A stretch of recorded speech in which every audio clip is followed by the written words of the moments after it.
Hello friends, आज हम Robert Frost की पोएम फायर एंड आइस को डिस्कस करेंगे।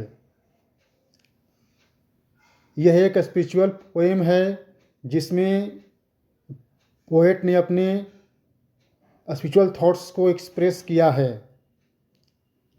यह पोएम 1920 में हार्पर्स मैगजीन में पब्लिश हुई थी। तो आइए पोएम को डिस्कस करते हैं।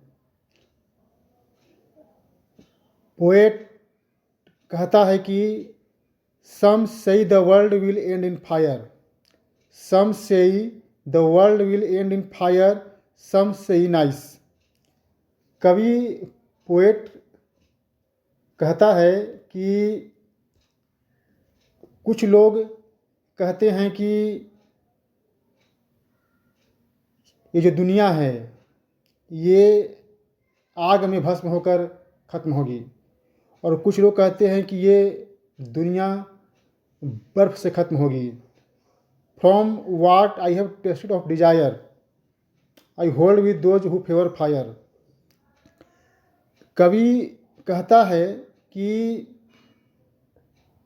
जो मनुष्य की वासनाएं हैं, इच्छाएं हैं, वो आग के समान है।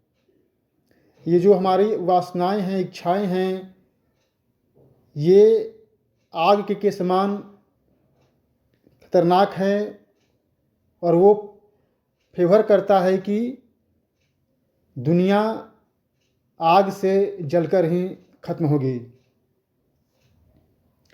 But if it had to perish twice, वह बोलता है कि लेकिन अगर इसे दो बार नष्ट होना हो, अगर इस दुनिया को दो बार नष्ट होना हो, I think I know enough of hate to say that for destruction I is also great don't suffice. वह आगे कहता है कि अगर इस दुनिया को दो बार नष्ट होना हो तो मैं सोचता हूँ कि घृणा जो बर्फ़ के समान ठंडी होती है, वो भी इस धरती को, इस पृथ्वी को, इस दुनिया को नष्ट कर सकती है, और ये नष्ट करने में सक्षम है।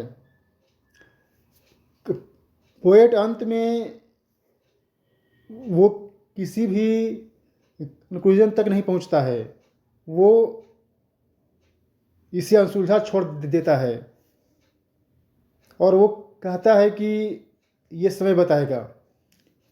यहाँ पे जो पोएट है उसने मानव के जो दो मनोभाव हैं, एक उसकी वासनाएं विशेष, और जो उसकी जो घृणा हैट्रेड, उस पर फोकस किया है और कहा है कि ये दोनों ही आग और बर्फ़ के समान हैं, और ये दोनों ही धरती को नष्ट करने में, इसको ख़त्म करने में सक्षम हैं।